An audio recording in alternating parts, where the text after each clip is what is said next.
ቁርአን ለወጣቶች دائما لما نقرأ القرآن يخاطب العقل وقلبا من جزء القرآن بمن قرأ جزء قرآن عقلاتنا آمراتنا لبوناتنا ينقرأ وقل عسى دقمون بل عسى أن يهديني ربي لأقرب من هذا رشدا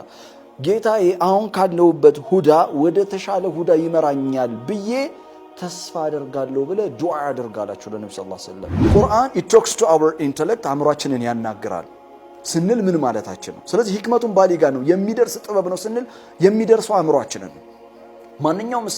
እስላማዊ አስተምሮት ማንኛውም የቁርአን ጥናታችን አእምሮአችንን አስተሳሰባችንን ከፍ ለማድረግ ነው የመጣው ዛሬ ካለውበት የኢማን ከፍታ ሌላ የኢማን ከፍታ አለ ዛሬ ካለኝ የእስልምና ግንዛቤ ሌላ ከፍ ያለ የእስልምና ግንዛቤ አለ ዛሬ ካለውበት የኢኽላስ መንገድ ከፍ ያለ የሙኽሊስ መንገድ አለ ዛሬ ካለውበት ተቅዋ የተሻለ ከፍ ያለ ተቅዋ አለ ሁሉ ጊዜ ኢማን የሚባለው እምነት የሚባለው ነገር ዕውቀት የሚባለው ነገር እየጨመረ ማብቂያ የሌለው ገደብ የሌለው እጅጉን ሰፊ ሆነ ቁርአን አስቡ ብቻ አይደለም የሚለው it shapes the way how we think እንዴት ማሰብ እንዳለብን ራሱ ቅርጽ ያስይዘናል እኛ የኖርን ያለነው እይታችንን ነው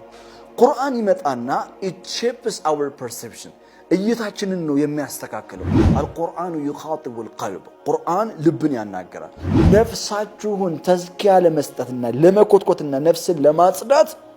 እንደ ገበሬ ጠንከራችሁ ስሩ ለማለት ነው